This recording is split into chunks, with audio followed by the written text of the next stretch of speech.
Bonjour tout le monde, est-ce que vous m'entendez bien? Oui, parfait. Et je veux vous souhaiter la bienvenue aux journées portes ouvertes du Centre de transport Legendre. Je ne sais pas si vous le saviez, mais c'était hier que ça faisait 100 ans, jour pour jour, le premier bus a circulé dans les rues de Montréal. C'était sur la rue Bridge, dans le quartier Pointe-Saint-Charles.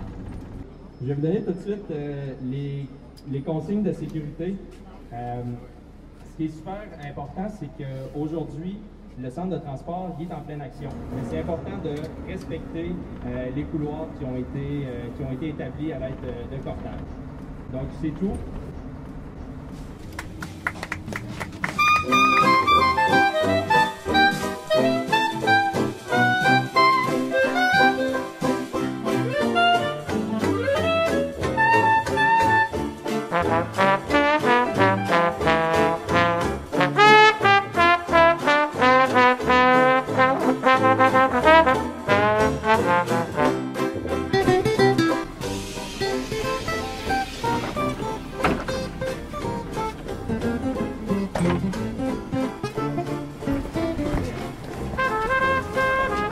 Bonne visite.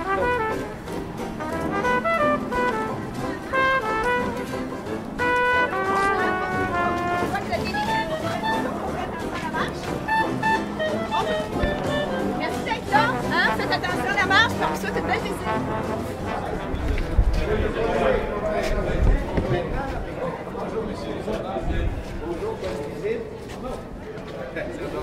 Bonjour, bonne visite. Bonjour, monsieur. Bonjour, bonne visite. Bonjour. Ça, c'est le guide de visite. Pour ceux qui écoutent, on vient de rencontrer Philippe Chenal, c'est lui qui nous accueillait. Ouais.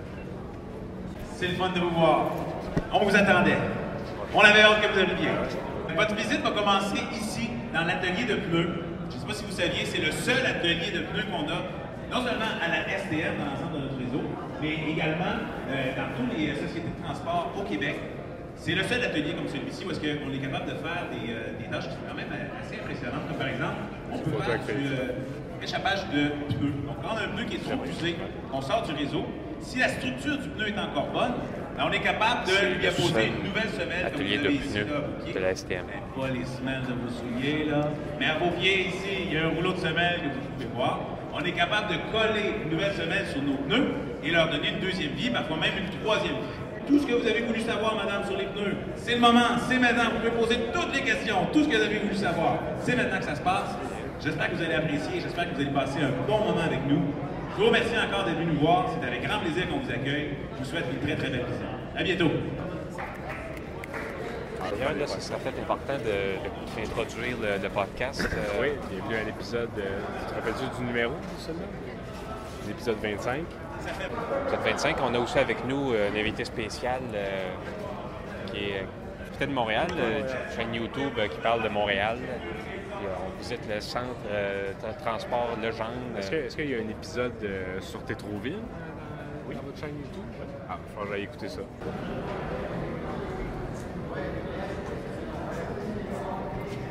C'est de la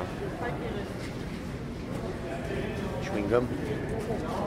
C'est du chewing-gum, à ce qui paraît. Non. C'est quoi, c'est du caoutchouc? Tu glisses,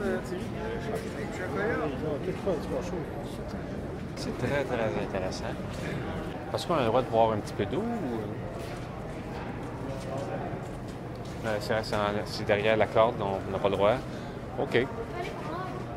C'est qu'un jour, éventuellement, les autobus vont se conduire tout seuls. Penses-tu? Mais ils vont toujours avoir des pneus, c'est comme à rien. Parce que là, on est dans le centre de réchappage de pneus. Ouais, ça va peut-être être des robots.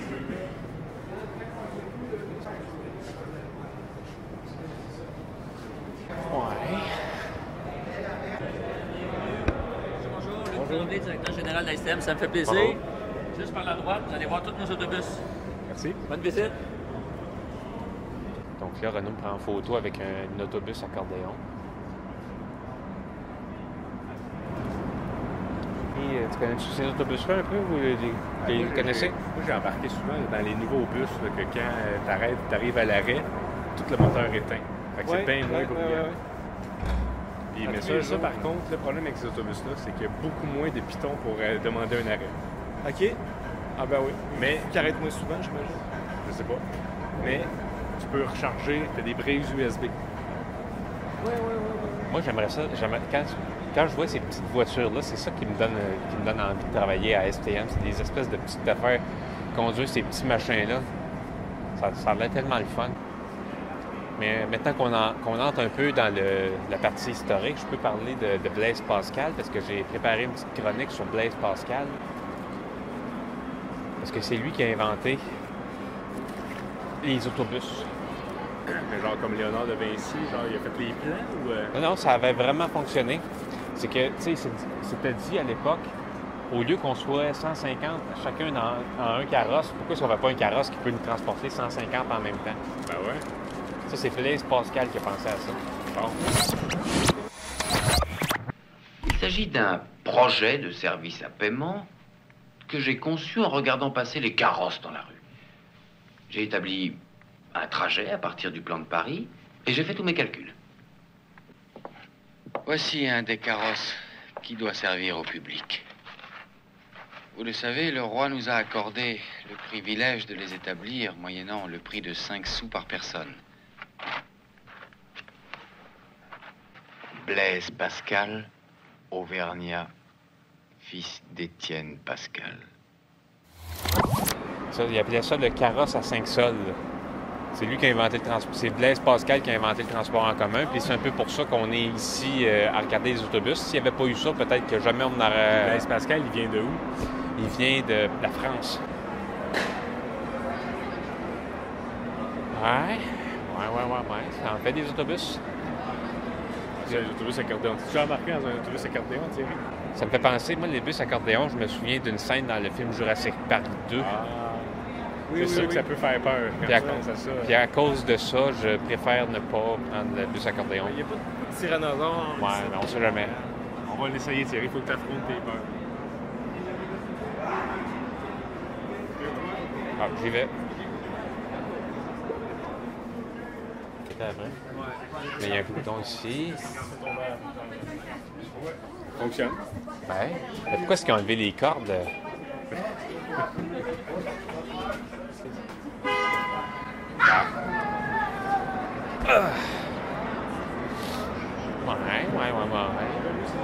C'est le clou de la visite, là. Ouais, il y a une file pour rentrer dedans. On va leur faire la file, on n'a pas le choix. On peut pas dire qu'on est venu ici sans voir le bus électrique. Électrique ou électronique? Qu'est-ce qu'on dit? On dit électrique. C'est pas électronique, il y a de l'électronique, mais c'est le fait que le moteur est électrique. Encore là, il n'échappe pas ton jus de raisin dans l'autobus. Parce que... Mais moi, ce que ça me fait penser, ça, c'est que... Ben, on va rentrer dedans, là.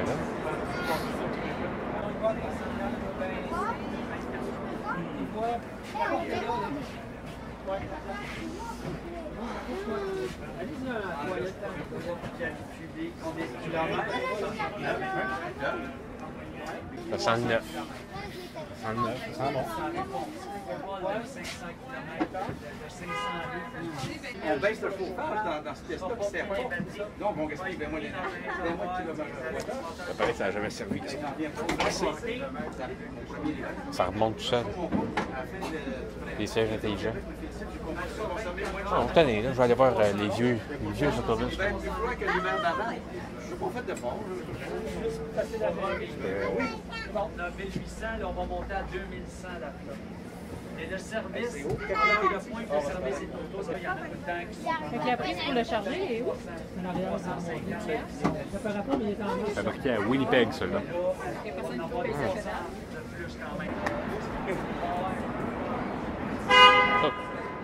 Et misère.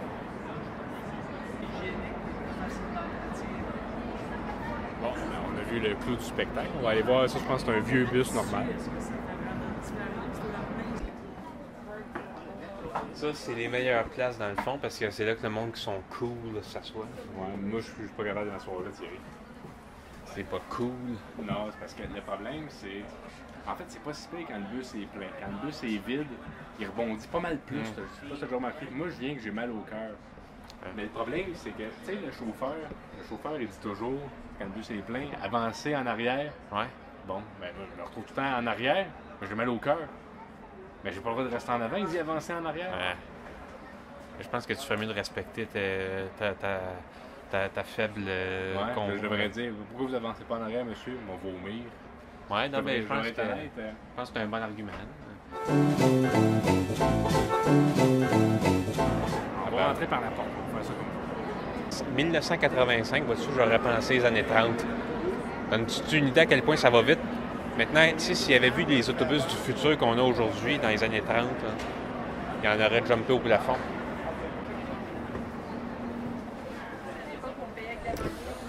Les marches à volonté.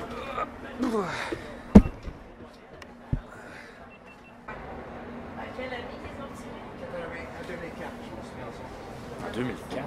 J'ai eu ça jusqu'en 2004. Si tu avais lu le carton, tu l'aurais su, mais... Ah, en même temps, je prenais pas l'autobus en 2004.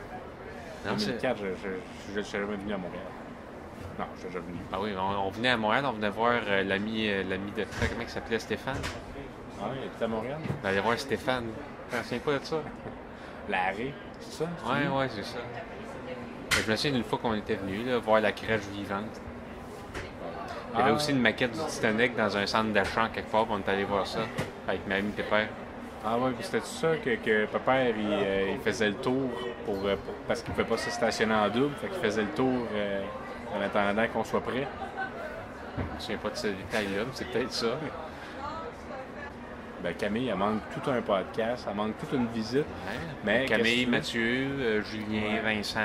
Mais Camille avait quand même dit qu'elle serait là, mais finalement, sa compétition de swing a été devancée. Okay. Donc, au moment d'enregistrer ça, elle est en train de danser le swing. Sa professeure, Ruta Woodbacon. Elle va sentir le swing. Elle va sentir le swing, sans doute. Après une compétition de swing, c'est sûr que tu sens le swing. C'est une anecdote intéressante pour votre podcast. Savez-vous d'où ça vient, le mot swing, pour vous dire que ça sent pas bon, ça sent le tour de bras? Non, c'est pas, moi je sais pas. C'était un espèce de breuvage aux fruits qu'il y avait dans les années 50-60. Puis les gens, ça sentait vraiment mauvais. Ça goûtait pas pire, mais ça sentait vraiment mauvais. Puis ça s'appelait swing. Puis depuis ce temps-là, quand tu sens du tour de bras, tu sens le swing.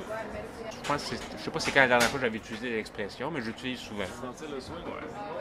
C'est régulier. Hey, il y a encore un poste à voir. Ouais, il reste pour...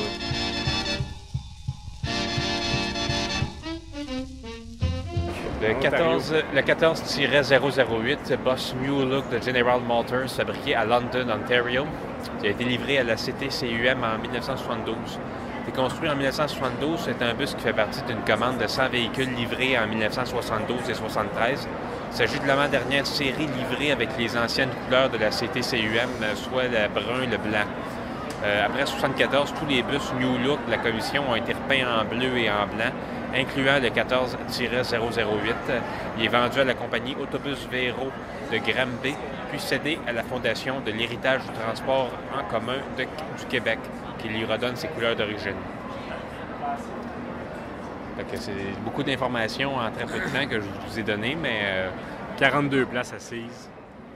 Ça me fait penser à la 200. Parce que moi, mon seul point de référence, c'est la 200. J'ai entendu une anecdote intéressante, Thierry. Parce que, tu sais, maintenant, il faut dire embarquer dans l'autobus, mais à l'époque, on montait dans l'autobus parce qu'on avait 4 marches à faire. Ah! C'est de là que ça vient, monter dans l'autobus. Ça sera jamais descendre dans l'autobus. Non. Mais qui c'est qui a dit ça, cette anecdote-là, d'embarquer, monter? Je sais pas, j'ai entendu ça en arrêt. Bonjour. Bonjour. Alors, vous êtes ici dans un autobus qui date de 1973, qui a roulé pour la Société de transport de Montréal jusqu'en 1989. Une des choses qu'on a fait, on a dû changer le recouvrement des sièges parce qu'il était trop abîmé. Mais il y en a un ici qu'on a conservé, c'est le recouvrement original de 1973, celui-là. Ah. Ouais. Fait que les sièges étaient tous faits comme ça avec eux. Ben, c'était du tissu quand même assez raide. Fait que les gens éteignaient leurs cigarettes. Oui, effectivement. Mais en principe, on n'avait pas le droit de fumer dans les autobus quand même. C'est sûr que dans les autobus scolaires, il y a des traces de... C'était surtout sur les derniers bancs en arrière. Là. Oui, les délinquants dans le fond. Les délinquants étaient dans le fond, effectivement. Ça, c'était les correspondances utilisées à Montréal avant le métro. C'était poinçonné à la main par le chauffeur. Après, ça a été des petites cartes perforées comme ça, qui étaient bleues au départ, puis qui étaient jaunes par la suite. Oui, ça vient à la main, ça va être rough pour les tandinettes. Oui, mais ça s'est fait très longtemps autour de Montréal, sur la rive sud et à Laval. Très longtemps, ils ont continué à poinçonner comme ça.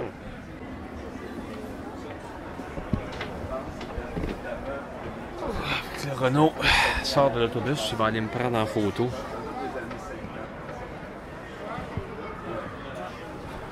Ça a été utilisé très longtemps, de l'ouverture du métro jusqu'en 2007. Encore de la prochaine. Ouais, c'est l'heure de la sieste, on s'en retourne chez nous, puis on s'en va dormir. C'était le podcast 25 avec Capitaine Montréal au centre de transport Legendre. C'est très plaisant, super agréable. Ouais. Puis on est en file ou on n'est pas en file? Oui, on est pas sûr. Nous sommes présentement dans la file pour nous ramener au métro Crémazie. Ouais. Là, on conclut ça. C'est quoi le prochain rendez-vous? La semaine prochaine, revenez-nous.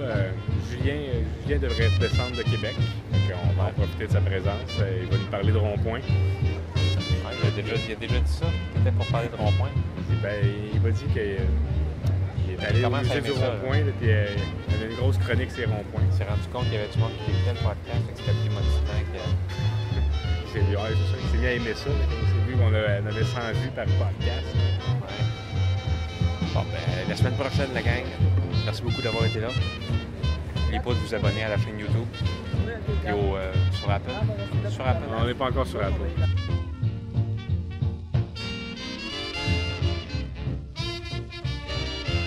Avant ça, il y avait 4 sortes de savons. Hein? Ouais. Une pour les salissures tenaces, un savon normal, un savon pour après le travail, puis l'autre savon, c'était un peu effacé, fait que j'ai pas pu lire c'était pourquoi.